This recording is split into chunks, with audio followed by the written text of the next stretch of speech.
Welcome to another episode of Another Round Please, a cocktail series by the Brooklyn Mavens. Today I'm in Prospect Heights at Vanderbilt, and word on the street is that they're known for their classic meets modern cocktails. And I'm here with Sebastian, one of the managers here at Vanderbilt. Hi, Sebastian. Hi, I'm Sebastian Sandoval. I'm the Director of Operations here at Vanderbilt NYC, and I'm also behind the bar 4 nights a week. So today we're going to be starting out with the Tom Tom Club. It's a riff on a martini. Ooh, I love a martini. Yeah. Okay, let's get started. Cool, let's do it. So we're gonna start out with 8 drops of saline. This is made in-house by our beverage director, Courtney McCamey. So next we're gonna add our tomato wine, 1/4 of an ounce in there. How many ingredients are in this cocktail? So this one's gonna have 7 different ingredients. Ooh, okay. So lots of bottles to pick up. And is this one of your favorite cocktails? For sure, yeah. Anyone that loves a martini is gonna love this cocktail. So the Tom Tom Club, love the name. Tell me why it's called the Tom Tom Club. So it is a band which it features the bassist and the drummer from the Talking Heads. Ooh, okay. So next we're gonna add a little Manzanilla sherry in there. How many cocktails are on the menu here at Weather Up? So each bar has 10 different seasonal cocktails. We're not limited to just that. We can make any classic cocktail here. Do you have a favorite classic cocktail? I always say a daiquiri, because if a bartender can make a good daiquiri, they're a good bartender. That's the first time I've ever heard that. Really? Yeah. Maybe it's because I always get frozen daiquiris and I'm like, they just pour it from the machine. There's nothing wrong with a frozen daiquiri, I love but I me a love a frozen classic daiquiri. Next we're gonna add 1.5 ounces of Sipsmith gin. It's a London-based dry gin. It is made with heavy juniper and citrus flavors. 1/4 ounce of the tomato brine. Have you ever just taken a shot of that? It's actually super delicious. Oh, really? Yeah, it's really delicious. I don't want to take a shot of that.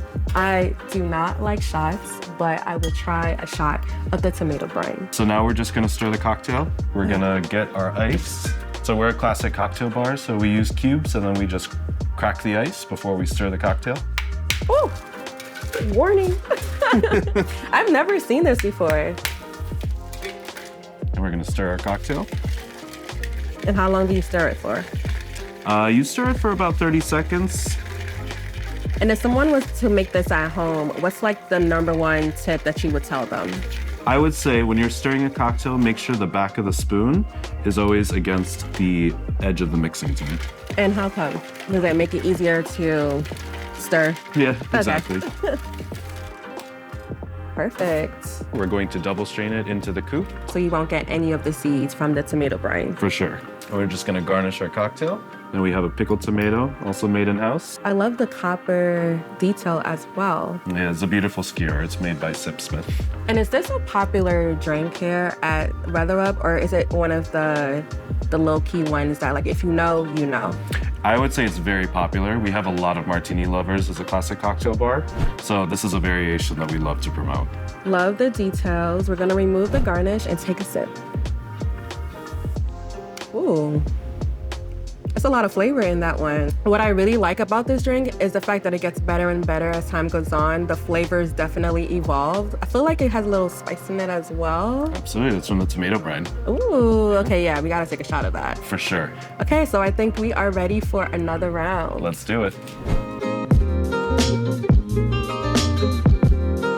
So next up is the Sweet Surrender. This one's a bit of a dessert cocktail. I love me something sweet. So we're gonna start with our Jafard Banana de Brazil. I don't know if you've ever had this, but it's super delicious. I mean, I can smell it from here and I'm like, Next, we're gonna add our sherry. It's a Pedro Jimenez sherry. okay. It gets real fancy in here. That looks really thick too. And then finally, we're going to add our brioche infused rum. Brioche infused rum. That sounds really tasty. How did you guys come up with that? So our beverage director, Courtney, wanted to do something that was a bit like a hot buttered rum without actually using butter. So she had the idea of taking brioche bread and infusing it with our rum and then straining it out to get that nice buttery taste from the brioche. This makes me want to get like the brioche French toast and then like actually cook it with the rum. I think you guys should create that. Well, I have a surprise for you later. Oh, what? Let me find out. Let me find out. So we're gonna add in our ice. Okay, no scaring me this time with the cracking. Not this time. But I'm gonna have you do the honors and stir the cocktail. Oh, for okay. So the tip that we learned earlier was to make sure the back of the spoon was So just like this? Exactly, yeah. You've done this before. No, I have not, actually. I actually feel like I'm doing it wrong. You guys do it so fast, but how are you doing it so fast? So the trick is that you want to use your fingers to do all the work and not really your wrist or your... Oh, okay. I think I'm going to try again. Yeah. Okay, no, or maybe not. You're getting it. It just takes practice. Yes, it is. Take that for you. It smells so good. And this is my favorite part. If you can garnish it for me. Is this the surprise you had for me? It is, yeah. Okay, that's our chocolate brioche, and that garnishes our cocktail. And like I told you earlier, we love an edible garnish here. I kind of just want to dip it. It'd go well. It reminds me of an old-fashioned the way that it looks. Exactly. Well, thanks so much, Sebastian. Of course. The Sweet Surrender and the Tom Tom Club look so tasty. Super excited to try it with Courtney, the beverage director, over at the booth. Have fun. Enjoy your drink. Let's get tipsy. So we've made our way over to the booth, and I'm here with Courtney, the beverage director, who is the mastermind behind these amazing drinks. Thank you, Courtney, for having us here today. Thanks for coming. Okay, so let's dive into this drink. Tell us more about it. So this is a Sweet Surrender. I wanted to create a cocktail that tasted like a banana raisin rum bread pudding. So this is kind of like that bread pudding, but as an old-fashioned variation, but with rum. Got it. Okay, so I'm excited to try it. Let's do a cheers. Cheers. And is this like bread pudding here? It's chocolate brioche. Ooh, I want to dip it in after. No, that's good. Yeah. I want that like every night, every time I have like some type of dessert. Do you ever dip this in? Always. Ooh. After, at the end for like a little like ooh or like wow? Whenever. Okay, I think I'm gonna do it now. Do it now. Okay.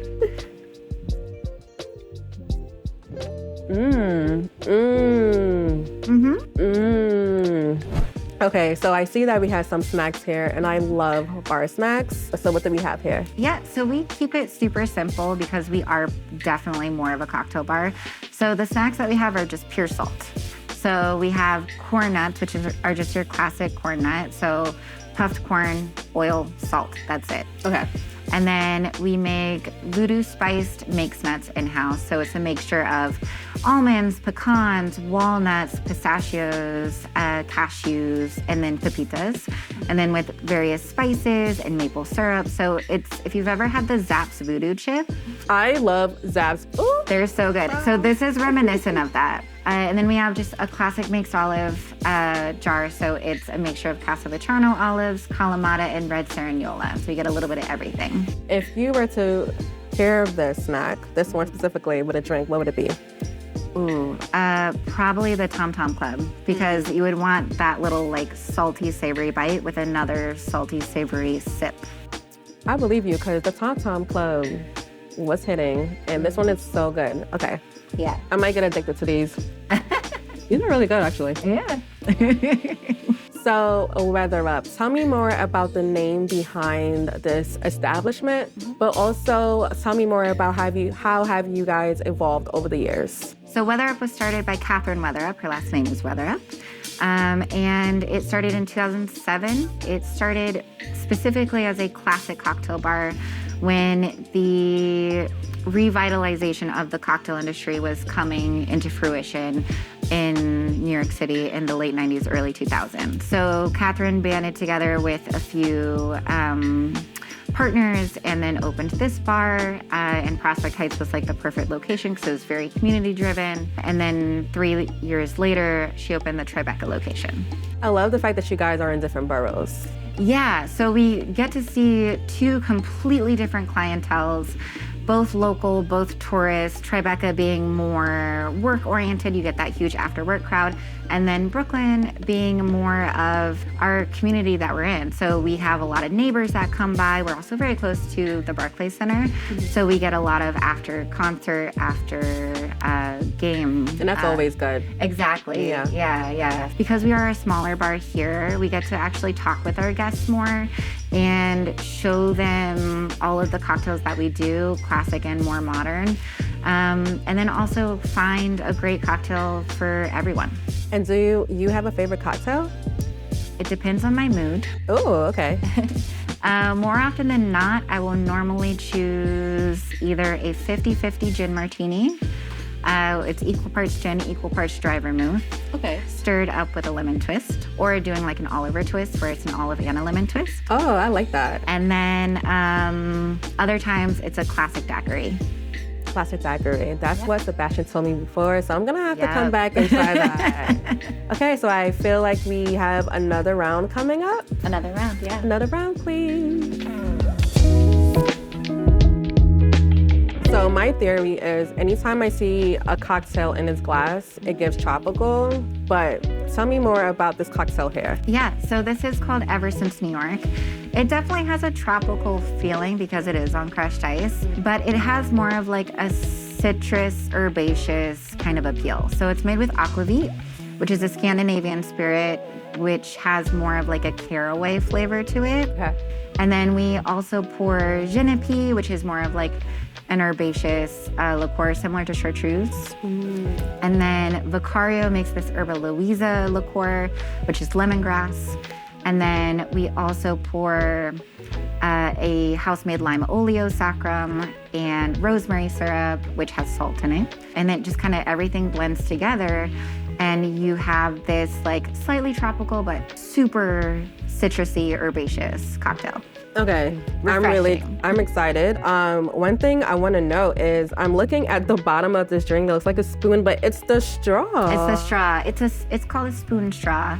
So we love these because you can take sips out of your cocktail, but also when you get towards the end, you can also stir it if it needs more dilution. So you can stir the drink a little bit more, or if, let's say, your cocktail has a cherry in it. So if your cherry falls to the bottom of the glass, you can use the spoon bottom to pick it back actually, up. yeah, exactly. Yep. You got it down pat, We think of Courtney. everything. Okay, I think we should do a cheers. Yes. Cheers. Cheers. Oh, lots of flavor in this one. It does give you the tropical vibe, but kind of like luxury tropical. Yeah. So you're getting a lot more of those like really light citrus notes. And it's topped off with bay leaves to kind I of see. add into that like herbaceous note that you get from the aquavit and literally everything that's in the drink. Amazing. I love this. Yeah. Another cheers because I might just chug it after. Great. Same. So there are so many cocktails on the menu, I believe 10 per season. 10 per season. So how do you go about crafting each creative recipe? It really is all based on the mood. Sometimes I look at ingredients that we use at home in food. So sometimes I work with turmeric, sometimes beet. Do you cook a lot? I do. Okay. Yeah. And then other times we look back at the classics and we kind of create a riff on a classic as more of an homage to our roots. So sometimes we play for the sake of playing, and sometimes we stick with what we know and what we love. Do you ever have a cocktail where you put it on a menu and take it off because you want to do something else to it to put it back on? Or every time you create these 10 cocktails, you say, this is it, everyone's gonna love it, and they do? The latter. Ah, This is perfect. 10 out of 10. You heard it here. Weather up. 10 out of 10. So we're here in Prospect Heights, one of my favorite neighborhoods, especially on Vanderbilt Ave. Absolutely. So many gems. Share why you guys picked Prospect Heights. Yeah, so we have been open since 2007. So Prospect Heights is the neighborhood that our owner has always lived in. So it's always been kind of her ideal neighborhood. She's built a community here within the community that already existed. And it's really awesome seeing some of our regulars from day one and then other guests who have come in for their first cocktail. So it's a really great mix of guests that we get to see on a daily basis. And you said 2007? 2007, Sheesh. 18 years this year. That's amazing. Yeah. Okay, so we have the Tom Tom Club, and I know I tried this earlier with Sebastian. Yes. And I think it's perfect to drink while we answer some rapid questions. How do you feel about that? Great. Okay, cheers. Cheers. Okay, so here we go. What's one ingredient that you have to have behind the bar? Fresh mint. Ooh. Always fresh mint. If I'm choosing a garnish, it has to be fresh mint. Or if I'm choosing a modifier, like a liqueur, I'd say sherry. But specifically, I think Pedro Jimenez sherry. It's the sweeter sherry that you saw on the Sweet Surrender earlier. That one you can play with in so many different ways. Pickleback or pickled tomato martini? Pickled tomato martini. Because the Tom Tom Club hits every single time. Exactly. Whiskey, gin, or rum? Ooh, all of the above. Come on, you gotta pick one. Pick rum. I mean, rum is normally my automatic go-to usually, but it depends on the mood. Well, what's your mood right now? Gin. Oh, and let us sip to that. Okay, favorite bar tool? Ooh, a Japanese jigger. So that way Fancy. you're always measuring your cocktails. So you always want to make sure that you are measuring exactly the amount of spirit to modifier to syrup to citrus that you need in your cocktail. Okay, last question. What's the most unusual ingredient that you've used for any of your cocktails? Ooh, beets, red beets. Okay. Yeah, so we did a cocktail a few seasons ago called Beet City, and I roasted beets with hibiscus and did like a beet hibiscus syrup. Would you ever bring that back? Oh yeah. Yeah. For what season? Winter. Ah, okay, so the end of 2025. Yep. Okay, Yeah. Noted. Thank you so much, Courtney. Of course, thank you And for coming. Sebastian Yes. for having us here today at Weather Up. So I think this calls for our last cheers with the Tom Tom Club that I will be bringing home along with the nuts. And that's it for this episode of Another Round, Please. Meet me here on Fridays with Courtney. We'll save you a seat. Call us first. How are we? What are we doing first? All right, so is everyone right-handed? Yes. Okay, so you want the spirit on the right side because that's what you do first. And then the brine on the left side because that's what you do as like a chaser. I'm still chewing the nuts. Hold on. Pause. Let's do it. Yes. This is what they got me doing. All right, guys. All right. Cheers. Cheers.